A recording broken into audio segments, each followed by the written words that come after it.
Parallel universe का अर्जुन अब अपने यूनिवर्स में आ चुका था, पर उसे यहां सब कुछ अजीब लग रहा था और इसी कारण उसने कहा, मैं सुपर अर्जुन को कॉल करता हूं, शायद वो मेरी मदद कर सके। ऐसा कहते ही उसने अपनी जेब से अपना फोन निकाला और अर्जुन यानी कि सुपर अर्जुन को कॉल करने लगा। अर्जुन का कॉल तो लगा, लेकिन उसने कॉल रिसीव नहीं किया। अर्जुन बार बार सुपर अर्जुन को कॉल लगाता रहा, लेकिन उसे दूसरी तरफ से कोई रिस्पांस नहीं आया।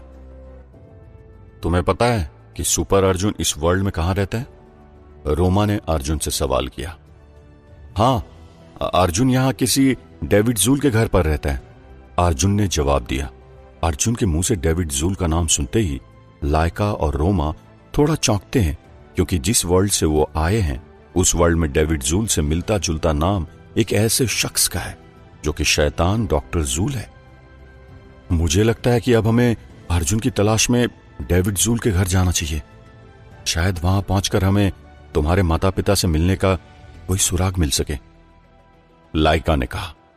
जिंदगी हर कदम एक नई जंग है, जहां एक तरफ सुपर अर्जुन खुद को प्रोफेसर श्रीनिवासन की कैद से आजाद करने की जद्दोजहद कर रहा है, वहीं दूसरी तरफ अर्जुन की कोशिश अपने माता पिता को तलाश करने की है। लेकिन जंग यहीं पर खत्म नहीं होती। विराज के साथ मेराटिनो प्लैनेट पहुंच चुकी काम्या भी अपने अतीत की तलाश में खुद से ही जंग लड़ रही है। विराज काम्या को लेकर अब मेराटिनो प्लैनेट पहुंच चुका है, जो कि हमारी धरती से काफी डिफरेंट प्लैनेट है, जिसका आकार भी किसी आयत जैसा है। खुद को मेराटिनो प्लैनेट पर पाकर काम्या हैरान है, क्योंकि जो काम्या अपने मम्मी पापा की परमिशन के बगैर अपने कॉलेज तक नहीं जाया करती थी, वही काम्या धरती छोड़ करोड़ों प्रकाश वर्ष दूर इस अनजान मेराटिनो प्लैनेट पर पहुंच गई है। विराज, तुम्हारे इस प्लैनेट की बनावट तो हमारी अर्थ से काफी अलग है। मुझे यहां आकर सच में बहुत ही अजीब लग रहा है, काम्या घबराते हुए बोली। घबराओ मत काम्या, तुम कहीं बाहर नहीं बल्कि अपने घर ही तो आई हो। ये मेराटिनो प्लैनेट तुम्हारा घर ही तो है, विराज ने हल्का मुस्कुराते हुए जवाब दिया। विराज की इस बात पर काम्या को गुस्सा आ गया। वो विराज को गुस्से भरी नजरों से देखते हुए बोली, मैंने तुमसे कई बार कहा है कि मैं इस प्लैनेट की मेंबर नहीं हूं, मैं एक इंसान हूं, और ये बात अब तुम भी समझ लो। आइंदा से तुमने मुझसे ऐसा कहा ना, तो मुझसे बुरा कोई नहीं होगा। तुम कितनी भी कोशिश कर लो काम्या, सच्चाई को तुम झुठला नहीं सकती। जब मैं तुमसे यह कहता हूं कि तुम इंसान नहीं एक परग्रही हो, तो तुम जवाब में मुझे सिर्फ यही कहती हो कि तुम एक इंसान हो। लेकिन यह सच नहीं है। यकीन नहीं आता तो खुद को देख लो, अपने आप को देखो और गौर करो, तुम्हारी सांसें अभी भी चल रही है, विराज ने कहा, जिसकी बात सुनने के बाद काम्या हैरान हो गई। सांसें अभी भी चल रही है? मतलब? अरे मैं इंसान हूं और जब तक मुझ में जान है तब तक मेरी सांसें यूं ही चलती रहेगी, काम्या ने जवाब दिया। मैंने सुना था इंसानों के लिए धरती में जीवन होता है। धरती के बाहर जब कोई साइंटिस्ट जाता भी है तो उसकी पीठ पर ऑक्सीजन सिलेंडर होता है और चेहरे पर ऑक्सीजन कवर। बगैर ऑक्सीजन के कोई इंसान धरती के बाहर जिंदा रह ही नहीं सकता काम्या। लेकिन तुम्हारे साथ तो उल्टा हो रहा है काम्या, देखो तुम तो यहां बगैर ऑक्सीजन के अभी तक जिंदा हो, विराज ने मजाकिया अंदाज में जवाब दिया। विराज के ऐसा कहते ही काम्या अपनी नाक पर हाथ लगाकर अपनी सांसों को अच्छे से चेक करने लगी और फिर उससे ताज्जुब हुआ कि कैसे वो बगैर ऑक्सीजन के इस मेराटिनो प्लैनेट पर जिंदा है। इसके बाद उसने चारों तरफ गौर किया कि यहां तो कोई पेड़ पौधे भी नहीं है, लेकिन बावजूद इसके काम्या यहां अभी भी जिंदा है। हमारी जिंदगी के सामने कभी कुछ ऐसे सच आ जाते हैं जिन्हें हम चाहकर भी एक्सेप्ट नहीं कर पाते, लेकिन सच तो सच होता है। उसे कितना भी झुठलाया जाए फिर भी वो सच ही रहता है। काम्या भले ही खुद को अभी तक इंसान ही मान रही है, लेकिन असल में तो वो एक परग्रही है। अभी तक की कहानी में यही लगा है। अब तो तुम्हें यकीन हो गया ना कि तुम इंसान नहीं एक परग्रही हो, विराज ने काम्या से कहा। लेकिन विराज की बातों पर काम्या ने कोई भी जवाब नहीं दिया, बल्कि उल्टा वो एक गहरी सोच में पड़ गई। क्या हुआ काम्या? मैंने तुमसे कुछ पूछा, लेकिन तुमने मेरी बातों का अभी तक जवाब नहीं दिया, इसकी कोई खास वजह? विराज ने सवाल किया। मुझे अभी कुछ समझ नहीं आ रहा विराज, मुझे कुछ और सबूत चाहिए जिससे यह साबित हो सके कि मैं इंसान नहीं हूं, काम्या ने परेशान होकर कहा। अब इससे बड़ा सबूत तुम्हें और क्या चाहिए काम्या? क्या तुम्हारे लिए इतना काफी नहीं है कि तुम यहां पर जिंदा हो? जरा सोचो काम्या, अगर तुम एक इंसान होती तो क्या इस अनजान से प्लेनेट पर अभी तक जिंदा रह पाती? विराज ने पूछा। शायद तुम्हारा कहना ठीक है, अब तो मुझे भी यही लगने लगा है, लेकिन बावजूद इसके मुझे अपने अतीत को टटोलना तो होगा ही ना। तुम सोच नहीं सकते विराज कि मेरे जहन में अभी सवालों का सैलाब उमड़ रहा है जिनके जवाब मुझे चाहिए किसी भी हाल में, काम्या ने जवाब दिया। हाँ काम्या, इसी कारण तो मैं तुम्हें यहां लेकर आया हूं, ताकि मैं तुम्हारे अतीत से जुड़े हुए सवालों का जवाब तलाशने में तुम्हारी मदद कर सकूं, विराज मुस्कुराते हुए बोला। मैं इंसान नहीं हूं, अब यह बात पूरी लाइफ मेरे सीने में खंजर की तरह चुभती रहेगी, जिससे मैं बार बार लहूलुहान होते रहूंगी, काम्या ने उदास होकर कहा। आखिर तुमने माना तो सही कि तुम एक इंसान नहीं हो, लेकिन काम्या तुम जो भी हो काफी साफ दिल की हो, और मेरा तो मानना यह है कि तुम यहां से अपनी धरती पर जाकर वापस से इंसानों की तरह जी सकती हो, अपने माता पिता के साथ, विराज काम्या को समझाते हुए बोला। अब मेरा जो होगा वो देखा जाएगा। तुम ये बताओ, तुम्हारा प्लेनेट तो काफी अजीब है, पर यहां के शहरों के बारे में तो मुझे पता नहीं, लेकिन इतना जरूर कहूंगी कि हमें अब आगे क्या करना है? काम्या ने पूछा। हमें किंग राइवर के राज्य में जाना होगा, विराज ने जवाब दिया। ये किंग राइवर कौन है? काम्या ने सवाल किया। किंग राइवर इस प्लेनेट के किंग हैं, और मैं उनका बेटा प्रिंस जैक्स हूं, विराज मुस्कुराते हुए बोला। विराज की बात सुन काम्या को थोड़ी राहत सी महसूस हुई, पता नहीं क्यों। तो देर किस बात की है, चलते हैं तुम्हारे पिता किंग राइवर के पास, काम्या ने कहा, जिस पर विराज थोड़ा घबरा गया और रुक गया। नहीं, इस तरह नहीं, अगर हम इस हाल में किंग राइवर के पास पहुंच गए तो हम बेमौत मारे जाएंगे। जैसा कि मैंने तुम्हें पहले भी बताया है कि मैंने क्रोबर और कायल की एक गहरी साजिश के तहत यहां अपना मान सम्मान खो दिया है। मुझे वो मान सम्मान वापस से हासिल करना है काम्या, इसीलिए यहां मुझे मेरी जान का खतरा भी है, साथ ही यहां तुम्हारी जान को भी खतरा है, विराज ने कहा। अगर मुझे यहां कुछ हो गया तो मैं वापस अपने प्लेनेट कैसे जाऊंगी, जहां अभी मेरे मम्मी पापा मौजूद हैं, काम्या ने सवाल किया। जब तक तुम मेरे साथ हो ना, तब तक तुम्हें कुछ नहीं होगा, लेकिन मुझे अपने पिता किंग राइवर के सामने जाना तो होगा, लेकिन इस रूप में नहीं, विराज ने जवाब दिया। इतना कहकर विराज ने वापस से अपने हाथों को आगे किया और अपनी सुपर पावर से खुद को और काम्या को पूरी तरह बदल दिया। अब मैं तुम्हें और खुद को पूरी तरह बदल दिया है। हम लोग जब तक इस प्लेनेट पर रहेंगे तब तक इसी रूप में रहेंगे, जिससे हमारी जान को कोई खतरा ना हो, विराज ने तभी आगे कहा। और मेरी शक्ति की यही खासियत है कि इसके बारे में किसी को भी नहीं पता चल पाएगा कि हम दोनों ने भेष बदला है। तुमने हम दोनों की शक्लों को तो बदल दी, लेकिन तुम्हें याद है जब तुम मुझसे पहली बार मिले थे तब तुमने मुझसे क्या कहा था कि तुम मुझ तक मेरी बॉडी से निकलने वाले सिग्नल की मदद से पहुंचे हो। तो क्या तुम्हें नहीं लगता कि इस बार भी तुम्हें तुम्हारे प्लेनेट के बाकी लोग हमारे बॉडी से निकलने वाले सिग्नल्स की मदद से हमें ढूंढ निकालेंगे? काम्या ने एक अहम सवाल पूछा। काम्या की इस बात पर विराज हल्का मुस्कुराया।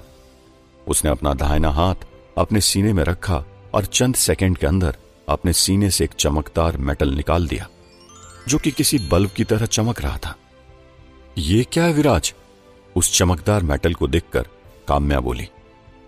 जब तक ये मेरी बॉडी के अंदर है तब तक मेरी बॉडी से निकलने वाले सिग्नल्स इस प्लेनेट में किसी और मेंबर तक नहीं पहुंचेंगे, और फिर कोई भी हमें तलाश नहीं पाएगा, विराज ने जवाब दिया। तुमने तो अपना प्रोटेक्शन कर लिया, लेकिन मेरा क्या? मुझे भी तो खतरा है ना, काम्या ने पूछा। उसकी चिंता तुम मत करो, उसका भी बंदोबस्त किया है मैंने, विराज ने कहा और अपने उस चमकदार मेटल को काम्या के माथे में कुछ देर टच किया। विराज के ऐसा करते ही काम्या के बॉडी के अंदर एक अजीब सी एनर्जी इंजेक्ट हुई। कुछ देर तक ऐसा करने के बाद विराज ने उस मेटल को काम्या के माथे से हटाकर वापस अपने सीने में दाखिल कर लिया। अब तुम पूरी तरह सेफ हो काम्या, तुम्हारी बॉडी के सिग्नल अब इस प्लेनेट के किसी और मेंबर तक नहीं पहुंचेंगे। विराज ने काम्या को जवाब दिया, जिस पर काम्या भी मुस्कुरा पड़ी। कहते हैं कि अगर कोशिश का कद बड़ा हो तो मंजिल मिल ही जाती है, लेकिन हर बार ऐसा तो जरूरी नहीं कि लाख कोशिश के बावजूद हम मंजिल तक पहुंच ही जाएं। एक तरफ विराज और काम्या दोनों मैराटिनो प्लैनेट पहुंच चुके थे, तो वहीं पैरेलल यूनिवर्स में अर्जुन की तलाश में रोमा और लाइका को लेकर डेविड जूल के घर जा पहुंचा, जहां वो उस सुराग की तलाश में आया है जिससे वो अपने माता पिता को तलाश कर सके। लेकिन डेविड जूल के घर पहुंचने पर अर्जुन पाता है कि वहां तो कोई भी नहीं है, यहां तक कि खुद डेविड भी नहीं, जो कि असल में अब मर चुका है। तुम तो बोल रहे थे ना कि सुपर अर्जुन यहां डेविड जूल के घर पर रहता है, पर यहां तो कोई भी नहीं है। लाइका ने अर्जुन से सवाल किया। सुपर अर्जुन इसी जगह पर रहता है, पर पता नहीं आज कहां चला गया। अर्जुन ने थोड़ा सोचते हुए कहा, तुम्हारे घर में तुम्हारे माता पिता का न मिलना और यहां सुपर अर्जुन और साथ में डेविड जूल की गैर मौजूदगी, क्या तुम्हें ये सब बातें एक जैसी नहीं लगती? रोमा ने अर्जुन से सवाल किया। हां, काफी हद तक एक दूसरे से मिलती है ये बातें, पर कुछ समझ नहीं आ रहा, अर्जुन ने कहा। तभी इतने में लाइका भी बोली, इसका मतलब कहीं डेविड जूल ने तुम्हारे माता पिता को कोई नुकसान तो नहीं पहुंचा दिया? नहीं, डेविड के बारे में सुपर अर्जुन बताया करता था कि वो एक अच्छे इंसान है, इसलिए डेविड तो ऐसा नहीं कर सकता, अर्जुन ने जवाब दिया। ये दुनिया गोल है अर्जुन, जहां हर एक चेहरा अपने आप में कई गहरे राज समेटे हुए हैं। ऐसे में तुम इतने विश्वास के साथ ये कैसे कह सकते हो कि डेविड जूल अच्छा इंसान है? हो सकता है तुम्हारी कल्पना के उलट वो बहुत बुरा इंसान निकले, लाइका ने अर्जुन से कहा। लाइका की ये बातें अर्जुन को सोचने पर मजबूर कर गई, जिसकी वजह से उसके माता पिता का अभी तक उससे ना मिल पाना है। तुम्हारा कहना शायद सही है, लेकिन सुपर अर्जुन वो तो एक सुपर हीरो है ना, वो अभी कहां हो सकता है? अर्जुन ने सवाल किया। मैं मानती हूं कि अर्जुन सुपर हीरो है, लेकिन ऐसा भी तो हो सकता है ना कि उसे डेविड ने कहीं कैद कर लिया हो। वैसे अर्जुन के पिता ने मुझे बताया था कि जब अर्जुन उस वर्ल्ड में था तब उसके पास अभी उसकी सुपर पावर्स नहीं थी, तो कैसे अर्जुन इस पैरेलल यूनिवर्स में आकर वापस से पावरफुल बन गया? लाइका ने फिर एक और सवाल अर्जुन से किया। हां, सुपर अर्जुन को श्रीनिवासन ने ही वापस से पावरफुल बनाया है, अर्जुन ने जवाब दिया। अब मुझे सब कुछ समझ में आ गया है। प्रोफेसर श्रीनिवासन और डेविड जूल दोनों के ऊपर मुझे शक हो रहा है। ऐसा कहते ही लाइका डेविड के घर पर कुछ तलाशने लगती है। तभी उसे दीवार पर लगे टीवी के साइड में लगी एक पेन ड्राइव दिखती है। वो उस पेन ड्राइव को निकालती है और अगले ही पल वापस टीवी में अटैच कर टीवी ऑन कर देती है। टीवी ऑन करते ही उन्हें उस वीडियो में प्रोफेसर श्रीनिवासन की सारी असलियत दिख जाती है। मैंने तुमसे कहा था ना अर्जुन कि प्रोफेसर श्रीनिवासन कभी अच्छा इंसान हो ही नहीं सकता। अब तुम खुद ही देख लो इसे, और हो न हो अब मुझे लगता है कि प्रोफेसर श्रीनिवासन ने तुम्हारे माता पिता को कोई नुकसान पहुंचाया है, लाइका ने कहा। अगर इन सब के पीछे प्रोफेसर श्रीनिवासन जिम्मेदार है तो उसे उसके किए की सजा मिलकर रहेगी। ऐसा कहते ही अर्जुन गुस्से में वहां से जाने लगता है। ये तुम अकेले कहां जा रहे हो अर्जुन? लाइका ने पूछा। मैं प्रोफेसर श्रीनिवासन को खत्म करने जा रहा हूं, अर्जुन ने गुस्सेल आवाज में कहा। नहीं अर्जुन, तुम ये काम अकेले नहीं करोगे, हम भी तुम्हारे साथ चलेंगे, रोमा ने कहा। वैसे तुम्हें पता है ये वीडियो में जो जगह दिख रही है, ये जगह कहां पर है जहां प्रोफेसर श्रीनिवासन रहता है? तभी बीच में आकर लाइका ने पूछा। हां, इस बारे में मुझे सुपर अर्जुन ने सब कुछ बताया है, तुम दोनों आओ मेरे साथ, आज उस प्रोफेसर की खैर नहीं, अर्जुन ने कहा और फिर गुस्से से बाहर निकल गया। दूसरी तरफ अब अपनी बदली शक्ल के दम पर विराज काम्या को लेकर अपने पिता किंग रायवर के पास उनके महल में दाखिल हो जाता है। लेकिन वहां पहुंचकर विराज देखता है कि किंग रायवर तो वहां है ही नहीं, बल्कि वहां तो सेनापति कायल किंग रायवर के सिंहासन पर बैठा हुआ है, जिसे देखकर विराज पूरी तरह शॉक्ड हो जाता है।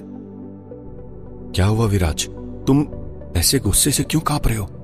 काम्या ने विराज से पूछा, जिसकी बात पर विराज ने अपने गुस्से को काबू में रखते हुए कहा, इस कायल ने मेरे पिता के साथ भी धोखा किया है। आखिर अब क्या करेगा विराज, और क्या काम्या वापस जा पाएगी अर्थ पर? विराज सिंहासन पर सेनापति कायल को देखकर पूरी तरह गुस्से में आ गया था। पर तभी काम्या ने कहा, ये तो तुम्हारे पिता नहीं है ना? काम्या के सवाल पर विराज ने कहा, हां, और इसका मतलब यह है कि सेनापति कायल ने मेरे पिता के साथ भी विश्वासघात किया है, और इसी विश्वासघात की वजह से यहां का किंग बन बैठा है। बहुत जल्द तुम्हें तुम्हारे किए की सजा मिलेगी कायल, मैं तुम्हें नहीं छोड़ूंगा, विराज मन ही मन सोचता है। वैसे तुम दोनों की तारीफ? तभी कायल ने विराज और काम्या से पूछा। हम दोनों इस मेराटिनो प्लैनेट के साउथ पोल में रहते हैं, विराज ने जवाब दिया। जहां तक मैं इस मेराटिनो प्लैनेट को जानता हूं, इस प्लैनेट के साउथ पोल में तो कोई नहीं रहता, फिर तुम कैसे? कायल गुस्से में आकर बोला। हम साउथ पोल के सबसे सुनसान इलाके में रहते हैं, इसलिए शायद आज तक आपने हमें नहीं देखा होगा, विराज ने थोड़ा घबराते हुए जवाब दिया। ठीक है, क्या नाम है तुम दोनों का? कायल ने फिर एक और सवाल काम्या और विराज से किया। मैं ब्रोन हूं और ये मेरी पत्नी हैली है, विराज ने जवाब दिया। तुम्हारा यहां आने का उद्देश्य? फिर एक और सवाल कायल ने किया। हमने आपके बारे में बहुत सुना है किंग, इसलिए आज से आप ही हमारे कर्ता धर्ता हैं, विराज ने कहा। साफ साफ कहो, क्या कहना चाहते हो तुम? कायल ने पूछा। हम आपके इस महल में रहकर आपकी सेवा करना चाहते हैं और बड़ी उम्मीद लेकर आए हैं, विराज ने जवाब दिया। मेरी सेवा और देखभाल करने के लिए यहां पर काफी सारे लोग हैं। सच सच बताओ, तुम दोनों का यहां आने का उद्देश्य क्या है? वरना अगर तुमने इस बार सच नहीं बताया तो बेमौत मारे जाओगे, कायल ने विराज और काम्या को धमकाते हुए कहा। नहीं नहीं नहीं किंग, ऐसी कोई बात नहीं है। हम तो बस आपके इस राजमहल में काम करना चाहते हैं और साथ ही आपकी सेवा भी करना चाहते हैं। फिर भी आपको हम पर जरा भी शक है तो हम अपनी जान आपके हाथों में सौंपते हैं। अब चाहे आप हमारी जान ले लीजिए या हमें जीवन दान दे दीजिए, विराज ने अपने आप को समर्पित करते हुए कहा। विराज और काम्या को अपने सामने यूं घुटनों के बल देखकर कायल काफी देर तक सोचने लगा। ठीक है, तुम दोनों आज से हमारे लिए काम करोगे और इसी राजमहल में रहोगे, लेकिन ध्यान रहे कि कभी सपने में भी किंग को लेकर अपने जहन में कोई गलत सवाल पैदा मत करना, वरना इसका अंजाम बहुत बुरा होगा, कायल ने एक तेज आवाज में कहा। उसके लिए आप निश्चिंत रहिए, हम आपको शिकायत का मौका नहीं देंगे, विराज ने कहा। एक तरफ विराज और काम्या कामयाब हो गए थे, तो वहीं दूसरी तरफ पैरेलल यूनिवर्स में अर्जुन, रोमा और लाइका के साथ उस सुरंग के अंदर दाखिल होता है जो कि प्रोफेसर श्रीनिवासन की सीक्रेट लेबोरेटरी तक पहुंचने का रास्ता है। लेकिन हैरानी की बात तो यह है कि इस बार श्रीनिवासन की लेबोरेटरी तक पहुंचने वाले सारे रास्ते ओपन हैं। उन ओपन रास्तों को देखकर लग रहा है जैसे इन्हें अर्जुन के लिए खोला गया है। बड़ी अजीब बात है, सुपर अर्जुन ने मुझे बताया था कि इस सुरंग को ओपन करने का फार्मूला सिर्फ प्रोफेसर श्रीनिवासन के पास ही है। वही इस सुरंग के सारे सीक्रेट डोर को ओपन कर सकता है, लेकिन आज तो ये सारे सीक्रेट डोर पहले से ही खुले हुए हैं, जो कि अपने आप में हैरान कर देने वाला वाक्य है। अर्जुन ने थोड़ा हैरान होकर कहा। ये रास्ते क्या प्रोफेसर श्रीनिवासन की ही सीक्रेट लेबोरेटरी तक जाते हैं? रोमा ने पूछा। हां, सुपर अर्जुन ने कुछ ऐसा ही बताया था मुझे, अर्जुन ने जवाब दिया। और अगले ही पल उन रास्तों में अचानक तेज नीली लाइट आने लगती है और चंद ही सेकंड के अंदर रोमा, लाइका और अर्जुन गायब हो जाते हैं। पैरेलल वर्ल्ड में उस तेज ब्लू कलर की लाइट ने अर्जुन समेत लाइका और रोमा को गायब कर सीधा प्रोफेसर श्रीनिवासन की सीक्रेट लेबोरेटरी के अंदर पहुंचा दिया है। वेलकम अर्जुन, वेलकम, मेरी इस कायनात में तुम्हारा स्वागत है। एक अजीब सी हंसी के साथ प्रोफेसर ने अर्जुन का वेलकम किया। हाँ, तो ये है तुम्हारा असली चेहरा, अर्जुन प्रोफेसर को घूरते हुए बोला। चलो, इसी बहाने तुम मेरे असलियत को जान गए, लेकिन शायद तुम अभी मुझे पूरी तरह नहीं जान पाए। शायद तुम्हें लग रहा होगा कि तुम यहां अचानक कैसे आ गए, तुम्हारे यहां आने के लिए मेरे सारे सीक्रेट डोर ओपन कैसे हो गए। नादान लड़के, तुम्हें जानकर शायद हैरानी होगी कि तुम यहां आए नहीं हो, बल्कि तुम्हें यहां लाया गया है। श्रीनिवासन ने फिर एक बार एक अजीब सी हंसी हंसते हुए कहा। तभी अचानक श्रीनिवासन की आंखों के सामने एक मक्खी उड़कर आई, जो कि असल में मक्खी न होकर डेविड जूल का इन्वेंशन है, जिसकी मदद से श्रीनिवासन का असली चेहरा आज सभी के सामने है। डेविड के उस मक्खी की तरह दिखने वाले इन्वेंशन को श्रीनिवासन अपने हाथों में पकड़ लेता है और फिर जोर जोर से हंसने लगता है। यही था ना डेविड जूल का वो इन्वेंशन जिसकी मदद से तुम यहां तक पहुंच पाए थे। इसी की वजह से आज तुम्हें मेरी हकीकत पता लगी है। जब मुझे डेविड के इस इन्वेंशन का पता लगा, तब मैंने सबसे पहले तुम्हारे माता पिता को अगवा किया और फिर सुपर अर्जुन और तुम्हें एक साजिश के तहत यहां बुलाया। तुम जरा अपने पीछे देखो। श्रीनिवासन एक अजीब सी हंसी हंसते हुए अर्जुन से कहता है। प्रोफेसर श्रीनिवासन के कहने पर अर्जुन जैसे ही पीछे मुड़ता है, वैसे ही उसे वहां अपने माता पिता दिखाई देते हैं और उनके पास में ही सुपर अर्जुन भी दिखाई देता है, जिन्हें प्रोफेसर ने अपनी पावर के दम पर हवा में लटकाया हुआ है। छोड़ दो हमारे बेटे को, वो बेकसूर है, उसे नुकसान मत पहुंचाना। अर्जुन के माता पिता तेज आवाज में श्रीनिवासन से बोले। वो कहते हैं ना, एक माँ बाप को हमेशा अपनी औलाद की चिंता रहती है, चाहे वो किसी भी हाल में क्यों ना हो। बेशक इससे पहले देव और देविका अपने बेटे अर्जुन से भले ही सही पेश ना आते हो, लेकिन आज इस मुश्किल हालात में उन्हें अपने बेटे अर्जुन की चिंता हो रही है। क्या बात, बहुत खूब, बहुत खूब। खुद की जान हलक में है और बेटे को उसकी जान का दिलासा दिया जा रहा है। एक अजीब सी हंसी हंसते हुए प्रोफेसर श्रीनिवासन ने कहा, हम तुम्हारे आगे हाथ जोड़ते हैं, चाहे हमारी जान ले लो, लेकिन हमारे बेटे को बख्श दो। देविका श्रीनिवासन से बोली। तुमने ठीक कहा, मैं बख्श दूंगा तुम्हारे बेटे को और साथ ही बख्श दूंगा तुम सभी को, क्योंकि इसके अलावा मेरे पास कोई और चारा भी तो नहीं है। अब एक एक करके तुम सबको मरना होगा। प्रोफेसर श्रीनिवासन ने हंसते हुए कहा। इस वक्त अर्जुन और सुपर अर्जुन अपने आप को हारा हुआ महसूस कर रहे थे, जिसके कारण वो चाहकर भी कुछ नहीं कर पा रहे थे। देखो तुम्हारा गुनाहगार सिर्फ मैं हूं, इसलिए तुम्हें जो नुकसान पहुंचाना है वो मुझे पहुंचाओ। इन सभी को छोड़ दो, इनकी इसमें कोई गलती नहीं है। तभी सुपर अर्जुन बोला, जो कि देव और देविका के साथ हवा में लटका हुआ है। माफ करना मेरे प्यारे अर्जुन, वो क्या है ना, मेरे पास अभी विकल्पों की कमी है, इसलिए मैं तुम सभी की जान लेने पर मजबूर हूं। श्रीनिवासन ने कहा।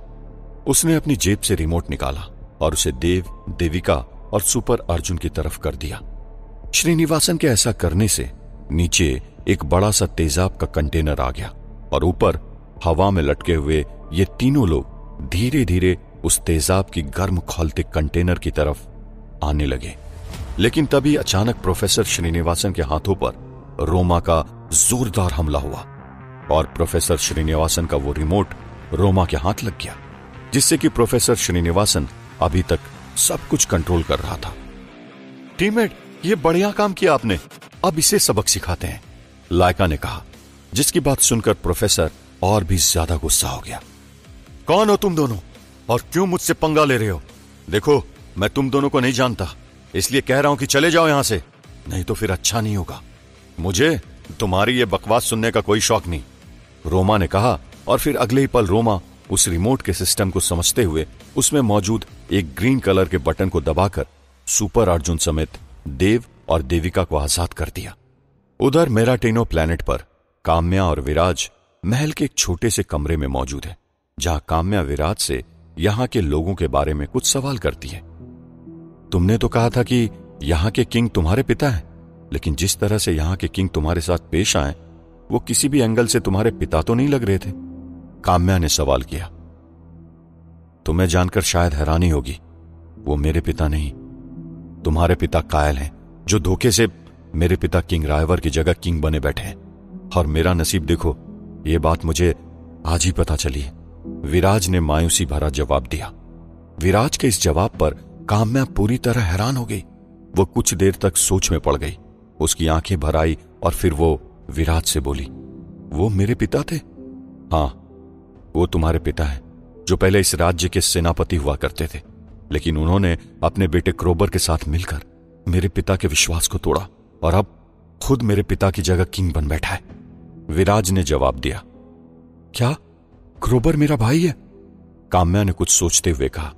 उसके इस सवाल पर विराज ने काम्या को सच्चाई बताते हुए कहा, हां, क्रोबर तुम्हारा भाई है, जो पहले मेरा दोस्त हुआ करता था, लेकिन अब मैं उससे नफरत करता हूं, क्योंकि उसने जो किया वो सिर्फ और सिर्फ नफरत के काबिल है। मेरे इस प्लेनेट को छोड़कर धरती पर आने की सबसे बड़ी वजह क्रोबर ही है। विराज का क्रोबर के प्रति गुस्सा देखकर काम्या भी थोड़ी सहम गई और विराज से 2 कदम पीछे हट गई। क्या हुआ? तुम डर गई क्या? देखो, मैं चाहकर भी कुछ नहीं कर सकता, विराज ने अपनी तरफ से कहा, जिसको सुनने के बाद काम्या कुछ देर तक सोचने लगी और फिर बोली, अगर मेरे पिता और भाई की सच्चाई यही है तो मैं तुम्हारे साथ हूं विराज, क्योंकि अगर मेरे पिता और मेरे भाई बुराई का साथ दे रहे हैं तो मैं चाहकर भी उनका साथ नहीं दे सकती। काम्या विराज को विश्वास दिलाते हुए बोली, वैसे बड़ी अजीब बात है ना कि कोई जब पहली बार अपने पिता को देख रहा है, बावजूद इसके वो अपने पिता की बुराई के खिलाफ जाकर मेरा साथ दे रहा है, इन बातों की परवाह किए बिना कि मैं उसके पिता और भाई को कोई नुकसान भी पहुंचा सकता हूं। आज तुमने मेरा साथ देकर यह साबित कर दिया कि वक्त आने पर तुम अच्छाई के लिए किसी का भी विरोध कर सकती हो, फिर चाहे वो तुम्हारे अपने ही क्यों ना हो। विराज काम्या की तरफ देखते हुए कहा। जवाब में काम्या ने हां में अपना सिर हिलाया। एक तरफ काम्या मेराटिनो प्लैनेट पर अपने अतीत से जुड़े हुए सवालों को हर एक बीतते पल के साथ खोजने की कोशिश कर रही है, तो वहीं दूसरी तरफ अर्थ पर डॉक्टर जूल विराज को मात देने के लिए एक गहरी साजिश रच रहा है। इंतजार की घड़ियां खत्म हो चुकी है और अब वक्त आ चुका है हम बहुत जल्द हंकार की फौज को विराज के मुकाबले के लिए वापस से इकट्ठा करें, डॉक्टर जूल ने कहा। हमने पहले भी कोशिश की है विराज को मात देने की, पर हम कभी भी इसमें कामयाब नहीं रहे, तो क्या इस बार भी हम विराज को मात देने में कामयाब हो पाएंगे? आकाश ने सवाल किया। हां, क्योंकि इस बार विराज का सामना मुट्ठी भर शैतानों से नहीं, बल्कि शैतानों की पूरी फौज हंकार से होने जा रहा है, जो विराज को तबाह करके रख देगा और साथ ही इस धरती को भी। हम कल के सूरज निकलने के साथ ही इस शैतानी युद्ध का शंखनाद कर देंगे, फिर इसी के साथ कल का सूरज धरतीवासियों के लिए आखिरी होगा। एक अजीब सी शैतानी हंसी हंसते हुए डॉक्टर जूल कहता है, अब धीरे धीरे चारों तरफ बुराई की ताकतें हर एक बीतते पल के साथ अपनी जड़ें गहरी करती जा रही है, तो ऐसे में अच्छाई के रक्षक कैसे बुराई की ताकतों का सामना करेंगे, क्योंकि इस बार विराज भी अर्थ पर मौजूद नहीं है। तो वहीं हमारा सुपर अर्जुन अभी पैरेलल यूनिवर्स में मुसीबतों में फंसा हुआ है। रोमा की कोशिश काम कर गई।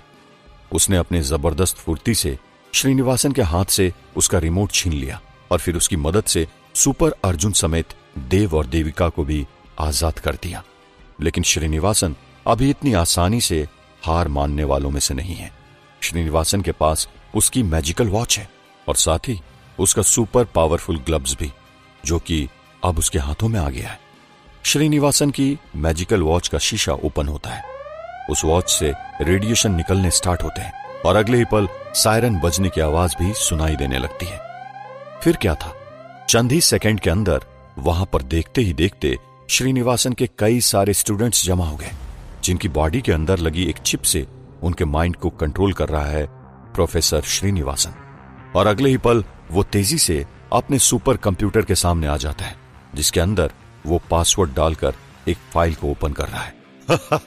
अब मजा आएगा जब ये लोग मेरी सालों की मेहनत का सामना करेंगे।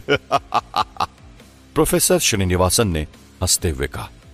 श्रीनिवासन के वे सभी स्टूडेंट्स अब सुपर अर्जुन, लाइका, रोमा और अर्जुन को मारने के लिए उनके करीब आ रहे हैं, जिनमें से एक विकी भी है।